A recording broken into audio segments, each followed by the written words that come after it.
मतलब देखना। चलिए, किसी को दिक्कत यहाँ से नहीं है। किसके बारे में हम लोग देख रहे हैं? खनिज के बारे में। खनिज को बेटा हम लोग मिनरल्स कहते हैं। क्या बोलते हैं इसको? हैं खनिज को क्या कहा जाता है? मिनरल्स। खनिज को मिनरल्स कहते हैं। बताइए, जितने भी धरती में है, जिसको भी हम लोग क्या करते हैं? खनन विधि द्वारा निकालते हैं। जिसको हम लोग क्या करते हैं? खोद के निकालते हैं, उसको हम लोग क्या बोलेंगे? खनिज। क्या बोलेंगे उसको? खनिज बोलेंगे। दुनिया में जितना भी कोयला है सब क्या है? सब कोयला खनिज। सब पेट्रोलियम, प्राकृतिक गैस, एल्युमिनियम। एल्युमिनियम डायरेक्ट खोद के निकालते हैं। बॉक्साइट क्या निकलता है? बॉक्साइट। बॉक्साइट सब क्या है? खनिज आता है। समझ में आ गया? यानी कि ऐसा पदार्थ जिसको हम क्या करेंगे? खनन करके निकालेंगे। जिसको हम क्या करेंगे? खनन करके निकालेंगे। चलो ध्यान समझिएगा। अगर हम पृथ्वी का बात करें, किसका बात करें? अगर हम पृथ्वी का बात करें तो इस पृथ्वी में अगर हम देखेंगे ना, तो लगभग 2800 यानी कि 2800 से ज़्यादा लगभग खनिजों की पहचान किया गया है। पृथ्वी में कितना खनिज का पहचान किया गया है? 2800। कितना खनिज? 2800। इतना खनिजों का पहचान किया गया है पृथ्वी पर। समझ में आ गया? और पृथ्वी पर इतना खनिजों की जब पहचान किया गया, जिसमें 100 से अधिक जो खनिज है ना, वो अयस्क पाए जाते हैं। यानी कि मोर देन 100, यानी कि 100 से ज़्यादा जो खनिज होते हैं ये अयस्क होते हैं। अब ये सवाल जुड़ गया सर कि ये अयस्क क्या है? खनिज तो समझ में आ गया, ये अयस्क क्या है? देखो बाबू, खनिज एक अलग चीज़ नहीं है, अयस्क भी एक अलग चीज़ नहीं है। जैसे समझ लो, जैसे हम लोग को समझना है भाई कि अगर तुमको समझना है तो सिंपल समझना ये है कि लड़का अगर शादी होने से पहला केवल क्या रहेगा? लड़का है। शादी हुआ उसका तो दूल्हा बाबू बन गया, आगे चल के बाप हो गया कि नहीं हो गया? आगे चल के बाप हो गया। इसका मतलब समझ में आया? है वही, लेकिन निरंतर चेंज हुआ। कुछ विशेष काम हुआ होगा तब ना चेंज हुआ। कोई उस पर विशेष काम हुआ होगा तब चेंज हो गया। शुरू में था तो केवल क्या लग रहा था? केवल दूल्हा था बस। और उसके बाद धीरे धीरे चेंजिंग आई। उसके बाद बाप बनेगा, उसके बाद किसी का हो सके सास ससुर। अरे सास कैसे बनेगा जी? सास ससुर बनेगा, दादा दादू, ये सब बनेगा कि नहीं बनेगा? सेम बेटा खनिज के साथ वही कहानी है। देखिए, जब हम किसी को निकालते हैं पृथ्वी के अंदर से खोद के, पृथ्वी के अंदर से खोद के, तो केवल और केवल क्या रहता है? खनिज। केवल क्या रहेगा? खनिज। लेकिन कुछ खनिज में ना एक अलग टाइप का वैरायटी होता है। समझ में आ गया? कुछ खनिज में कुछ अलग वैरायटी होता है।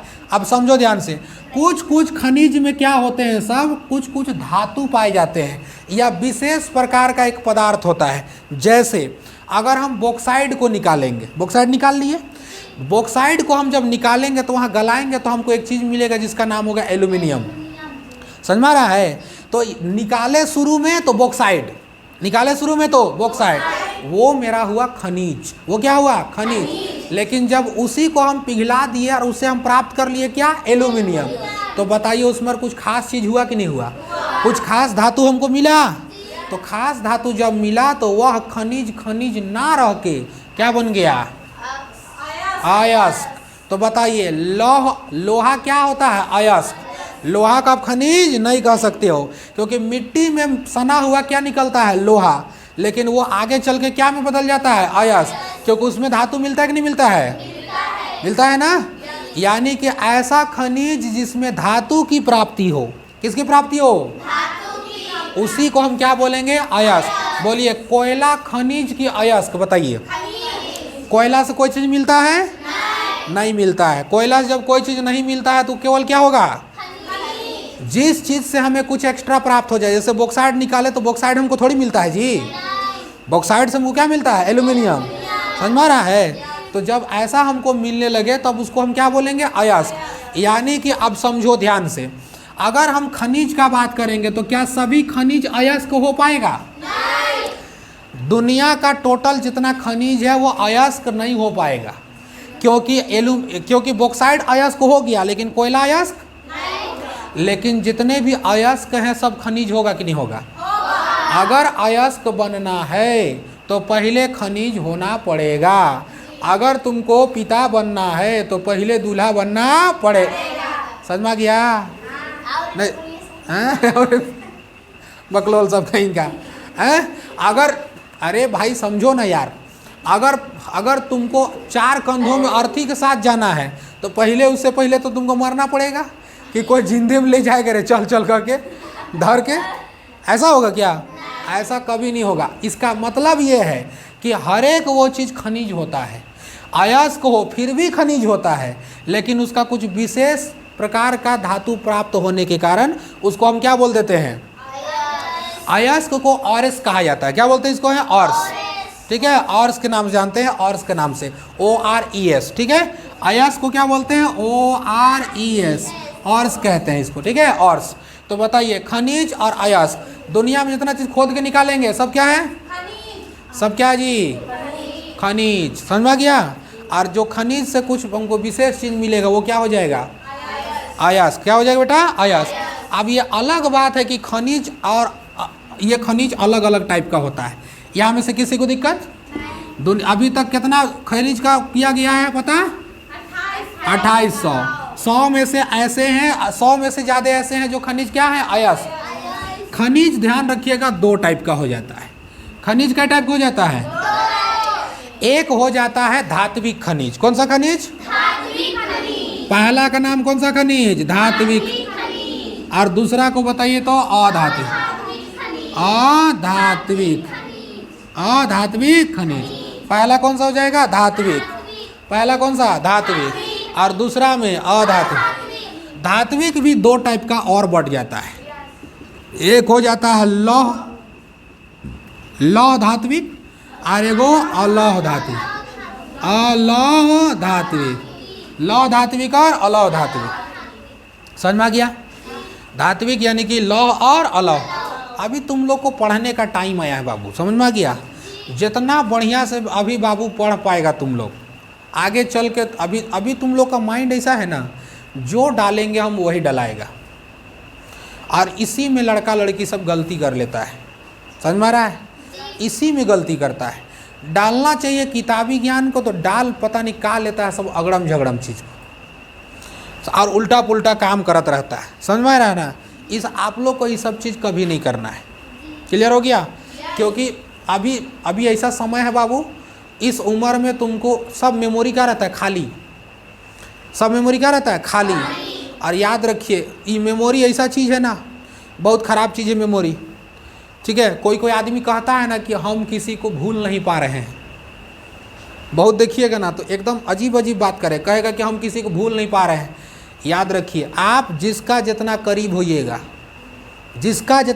होइएगा, माइंड का खराबी है ना उसको याद रखिएगा, और जिससे दूर भागिएगा माइंड का ये भी खराबी है कि उसको भगा देगा। समझ में आया है? और किसी से इतना ही दूर होइए कि आदमी बस केवल भुला सके। किसी से इतना भी दूर मत हो जाइए कि आपके बिना जीना सीख ले वो। समझ में आ रहा है? अब अगर आपको क्योंकि पढ़ाई लिखाई ऐसा ही चीज़ है, जब तक हम पढ़ाई लिखाई के नज़दीक हैं तब तक समझ लो कि हमारा काम ठीक ठाक है। जहाँ पढ़ाई लिखाई से हम दूर हुए, इसका मतलब समझ लीजिए कि हमारा कोई काम सब बेकार हो जाएगा, सब बेकार। क्योंकि सबको पता होना चाहिए, माइंड का खराबी है बेटा कि जितना लोग कहते हैं ना, सब आपको किसी चीज़ को भूलना है बस। दुनिया में कहा जाता है ना कि हर वो चीज़ आपका होगा जिसको आपने सबसे ज़्यादा टाइम दिया है। जिसको भी आप सबसे ज़्यादा टाइम दीजिएगा ना वही आपका होगा। आज का लड़का लड़की पढ़ाई लिखाई में टाइम ही नहीं देता है, तो कहाँ से होगा उसका पढ़ाई लिखाई? हो जाएगा जी? नहीं होगा। हर 42 दिन में ये माइंड क्या करता है पता है? पुरानी चीज़ों को डिलीट करता है। हर 42 दिन में क्या करता है माइंड? पुरानी चीज़ को डिलीट करता है, हमेशा डिलीट करेगा। अभी से लेकर के 42 दिन जाएगा, उसको आधा डिलीट कर देगा, फिर 42 दिन जाएगा, आधा डिलीट कर देगा। एक समय ऐसा आएगा ना कि हर चीज़ को माइंड क्या करेगा?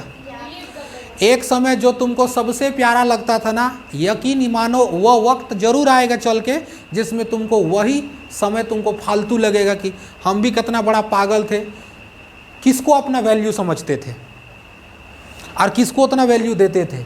एक वक्त आएगा कि खुद की पसंद या खुद की मतलब आपको जो आपका अभी शौक़ है उस चीज़ से आपको नफरत हो जाएगा कि हम किस आदमी के लिए उतना हम टाइम देते थे। समझ में आ रहा है? इसलिए अभी जो अच्छा लगता है और हर अच्छा लगने वाला चीज़ हमारे लिए अच्छा होता है? अभी बताइए, अगर मान के चलिए तुम लोग को हम कहेंगे कि बाबू एक काम करो, इन नोट को ना तुम पकड़ लो बेटा, पढ़ो, तो अब तुमको कहेंगे हम कि कॉपी हटा दो, हम तुमको नोट दे रहे हैं। क्यों तुमको दे रहे हैं नोट? क्योंकि तुमको पता है कि सर कॉपी हटवा रहे हैं क्योंकि कॉपी में अच्छा चीज़ नहीं होगा। तो नोट जब हमको दे रहे हैं तो नोट में अच्छा अच्छा पढ़ने के लिए दे रहे हैं, सीखने के लिए दे रहे हैं ना। सेम चीज़ हम लोग के साथ में ईश्वर, गॉड, अल्लाह, भगवान यही करता है। अगर किसी व्यक्ति को अगर आपसे दूर कर देता है तो समझ लीजिए कि आपको अच्छा चीज़ देने वाला है वो, लेकिन आदमी इसको जानता नहीं है। समझ में आया ना? क्योंकि जिस इंसान को सबसे ज़्यादा मतलब दुख मिलता है जीवन में, तो समझिए ईश्वर उससे उतना ही ज़्यादा प्यार करता है। क्योंकि जब पिक्चर बनता है ना तो हार्ड रोल जो होता है वो हीरो को ही दिया जाता है। सबसे हार्ड रोल जो होता है ना वो हीरो को ही दिया जाता है। तो अभी हम लोग दुनिया में हैं, जब हम लोग को तकलीफ़ दे रहा है कुदरत, हम लोग को ऊपर से इतना तकलीफ, तो समझ लीजिए कि हम लोग वो हीरो हैं जो हम लोग दुनिया को बदल सकते हैं। अभी हम लोग को लाख मुसीबत दे रहा है, क्योंकि जब घोड़ा दौड़ता है ना हम लोग का, तो घोड़ा को पता नहीं होता है कि मालिक क्यों मार रहा हमको है। लेकिन जब घोड़ा जीत जाता है तब घोड़ा को एहसास होता है कि मालिक हमको जिताने के लिए मार रहा था। आज तकलीफ़ अगर दे रहा है ना तो जिताने के लिए दे रहा है, उससे हताश नहीं होना है कभी। समझ में आया? और हमेशा तगड़ा कौन होता है, घोड़ा की घोड़सवार? घोड़ा को क्या आइडिया क्या करना है? तगड़ा घोड़ा नहीं, क्या होना चाहिए? घोड़सवार होना चाहिए, क्योंकि जीतने का ललक उसी को जगेगा। और यकीन मानिए जब तक आप तब तक नहीं हार सकते हैं जब तक आपने मैदान नहीं छोड़ा है। और ये दुनिया का रीत है बेटा, तुम लोग हम एक बात समझा दे रहे हैं, ये दुनिया का रीत है, तुमको सब देख रहा है। तुम सुबह कहाँ आते हो, तुम सुबह निकलते हो कहाँ जाते हो, क्या करके आते हो, तुमने क्या किया दिन भर में, तुम किस किस से मिलते हो, तुम्हारा जीवन में क्या चल रहा है, तुम किससे लोग से बात करते हो, सब को ये दुनिया ऑब्जर्व कर रहा है, समय ऑब्जर्व कर रहा है। और यकीन मानिए इंसान को बढ़ता हुआ कोई नहीं देख सकता है, ठीक है। अगर एक राजा है ना तो एक नौकर को नौकर ही देखना पसंद करता है, क्योंकि हम लोग का ये फितरत आज बन चुका है कि आदमी जो अमीर है ना वो आदमी दूसरा अपने आप को अमीर ही सोचता है, कहता है कि जो गरीब है वो लोग वहीं रहे, वो लोग आगे बढ़ने का अधिकार नहीं है उसको अधिकार। ये दुनिया का रीत है, हमेशा याद रखिए। क्योंकि पता है ना कि गाड़ी को आगे बढ़ने के लिए ना कम से कम 5, 6, 7 गियर चलाना पड़ता है लगा के। जब 5, 6, 7 गियर हम गाड़ी को लगा के चलाते हैं तब हमारी गाड़ी आगे बढ़ती है, स्पीड पकड़ती है। और वही अगर पीछे ढकेलना हो गाड़ी को, एक बार केवल बैक गियर मारिए, एक के बार, आगे बढ़ाने के लिए 7, पीछे घुराने के लिए 1। समझ में आ रहा है? आप जिंदगी में 7 तो क्या 70 अच्छा ही काम कर दीजिएगा ना, लेकिन जिंदगी में एक अगर बुराई काम कीजिएगा, खींच के कहाँ दिए पीछे गिर, आप लोग कहाँ भेज दिया जाएगा?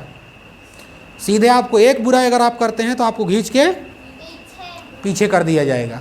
यही दुनिया का रीत है, समझ में आ रहा है? और इसमें तुम लोग अभी स्टूडेंट लाइफ में हो, अभी तुम लोग के पास सब मौका आएगा, दुनिया भर का अपॉर्चुनिटी आएगा, पूरा जो चाहोगे वही तुम लोग के पास हो पाएगा। इसलिए आप लोग थोड़ा सा पढ़ाई लिखाई में इसको दोस्त बनाओ, ये कभी धोखा नहीं देगा। दिल लगाना है तो किताबों से लगाओ, बेवफा भी निकलेगा ना तो मुकद्दर बना के जाएगा। समझ में आ रहा है? इस चीज़ को हमेशा याद रखना। और दुनिया में सब आएंगे तुमको दिलासा देने के लिए, हम तुम्हारे लिए जान दे देंगे, तनी अंगुली काट के दिखाओ तो। समझ में आ रहा है? कोई तुम्हारे खातिर अंगुली नहीं काटेगा। अरे अंगुली तो छोड़ो, अगर नाखून भी बढ़ा हुआ होगा तो भी नहीं काटेगा। समझ में आ रहा है? ये दुनिया में जितने भी वादे होते हैं सब फरेब, झूठे, सिर्फ दूसरा को मन बहलाने के लिए कि तुमको हम कैसे अपने नज़दीक में रख सके। समझ में आ रहा है? हाँ, कुछ नहीं है। आदमी कहता है कि हम तुम्हारे लिए जान दे देंगे, जान देना कोई ज़रूरी नहीं है, खाली हमको 5,000 पैसा दे दो। जान क्यों दीजिएगा? जान देना उन्हें नहीं है, ठीक है। लड़की लोग को भी बताते हैं, लड़की लोग की वही कहानी। कोई लड़का अगर कहता है ना कि हम तुम्हारे लिए सब कुछ कर देंगे, सब कर देंगे, तुम जो कहो उसको तनी सुन आजमा देना, कहना ना कि मेरा पिताजी का ना एक किडनी खराब हो गया है।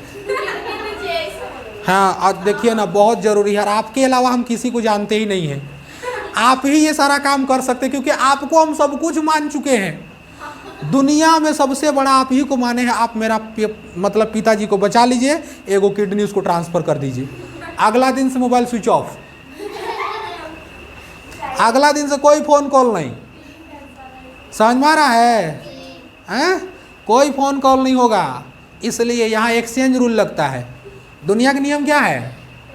एक्सचेंज रूल लगता है। समझ में आया? कि हम तुमको ये दिए तो बदली में तुम हमको ये दो। समझ में आ रहा है? आदमी अगर मान के चलिए कोई जगह दुकान में जाता है ना, एगो कुल्फी या एगो आइसक्रीम भी खिलाता है 10 रुपया का ना, तो आगे का कई साल का प्लानिंग कर लेता है। कोई यहाँ फ्री में कुछ देता नहीं है। कोई किसी को यहाँ नहीं देने वाला कोई है फ्री में। इसलिए आप लोग भी ध्यान रखिएगा। अभी आप लोग को बहुत ठोकर खाना है, बहुत ठोकर खाना, इतना ठोकर खाना है ना बाबू, और हर ठोकर में सीखते जाओगे। ठीक है, कम से कम हम भाई ठोकर लगना चाहिए, या किसी को ठोकर लग गया हो, कम से कम सुधर नहीं सकते हैं तो कम से कम सुधरने का कोशिश तो कर सकते हैं। ये तो कर सकते हैं ना, ये तो हमारे बस में है, ये तो हमारे बस में ही है कि हम सुधरने की कोशिश करेंगे। बाकी जो सुधरना ही नहीं चाहता उसको तो खैर उसका ज़िंदगी ख़त्म है। चलो ध्यान रखिएगा। तो धात्विक और अधात्विक, धात्विक में कौन होता है? लौ। तो बोलते ऐसा खनिज जिसमें धातु मिलेगा, ऐसा खनिज जिसमें धातु मिलेगा उसको कहेंगे धात्विक खनिज। ऐसा खनिज जिसमें धातु मिलेगा धात्विक खनिज। ऐसा खनिज जिसमें धातु नहीं मिलेगा, बताइए इसमें धातु नहीं मिलेगा, इसको क्या बोलेंगे? अधात्विक खनिज। अब धातु में अगर लोहा मिल जाए, जिस धातु में लोहा की मात्रा हो, जिस धातु में लोहा की मात्रा, उसको बोलेंगे लौह धात्विक खनिज। कौन सा खनिज? लौह धात्विक। यानी कि जिन धातुओं में लोहा की मात्रा हो उसको क्या बोलेंगे? लौह धात्विक खनिज। और जिन धातुओं में लोहा की मात्रा नहीं हो, अलौह धात्विक खनिज। क्लियर हो गया? कर लोगे? यहाँ से कोई दिक्कत नहीं आप लोग का है?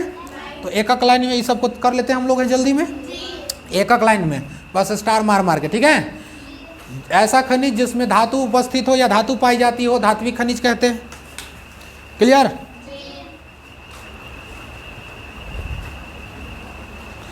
जिन खनिजों में धातु की मात्रा पाई जाती है उसे हम लोग क्या बोलेंगे? धात्विक बोलेंगे। और जिन धातुओं में धातु की मात्रा नहीं पाई जाती उसको क्या बोलेंगे? अधात्विक। लिख लो जल्दी से, हमारा बोलने का असरा तू लोग देखती है बकलोलियन लोग।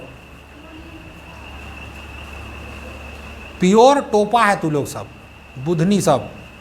लिखो जल्दी।